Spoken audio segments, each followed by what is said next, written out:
Well, we almost forgot yet another of Hillary's excuses, the malevolent figure of FBI Director Jim Comey.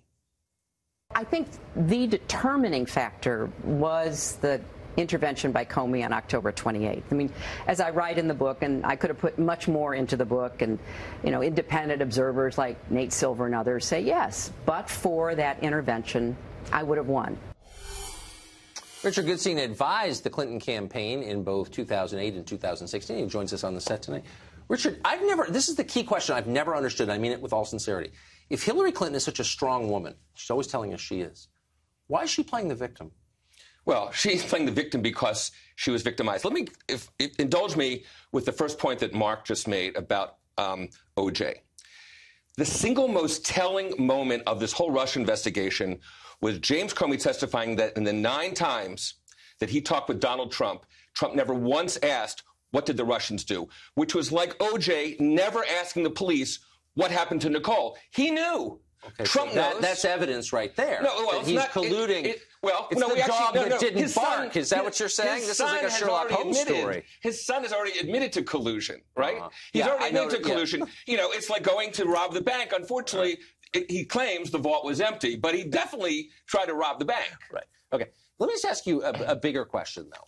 So she blames sexism, as she always does and always has throughout the course of her career, which I have followed closely. I'm not a Hillary hater, by the way, at all. I think she's got good qualities.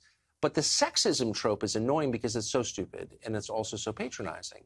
The majority of married women in America voted for Donald Trump. Are they sexist?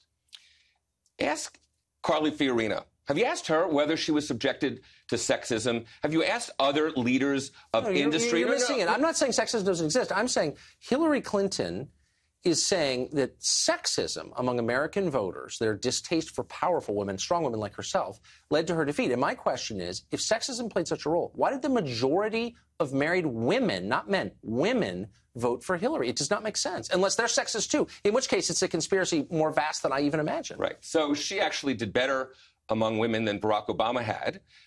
Look, the fact of the matter is... She lost married women. What she would tell you is that all these messages that the Russians and the Macedonians, your favorite, paid for, that went into people who were undecided in these swing counties in Michigan, Wisconsin, Pennsylvania, actually influenced opinion. Just like your billions of advertisers on Fox News want to change people's minds. I mean, it's a little bit patronizing because what she's saying is, opposition to me is unreasonable. Either you were hoodwinked by a foreign power or you were blinded by your own bigotry. She doesn't allow for what actually happened, which is a lot of people took a sober look at her and Trump and said, you know what, I've got problems with him, but I prefer him to her because I just don't like her. She's not even open to that possibility. To listen to this discussion, and certainly what Mark said, you would think that Trump won in the way that LBJ beat Goldwater or that Reagan beat Mondale. He got under 63 million and she got 66. But I'm not contesting that. Well, no, you're suggesting that somehow there was this vast movement of people towards Trump. I'm saying that she lost, and there are a bunch of reasons she lost. And I personally have always thought that the Comey stuff did play a role in her loss. I've always thought that. The polls show that. Yeah, the Russian stuff is insane. The sexism stuff is stupid. I think the Comey stuff is probably kind of real. But there are also other factors, like she didn't have a campaign message, and she ignored the economy, and she's the wife of a president with no real achievements. I mean, lots of other things, and people just didn't like her. Right. But none of those things are even a possibility to her. It's always you're a bigot or you were lied to. No.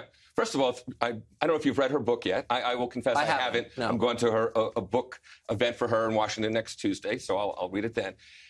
She's not saying that she didn't make mistakes. She, of course, says she did. What she's saying is, notwithstanding whatever mistakes were made, message, whatever, that on the eve of the Comey letter, she was substantially ahead. And imagine if the tables were turned, and on that day, October 29th, Comey said, the Trump campaign, we believe, may well be colluding with the Russians, and we're investigating that. Think where Donald Trump would be today. I guess, but there's no evidence he could collude. And the Russian stuff is just dumb. And by the way, can I say one last thing?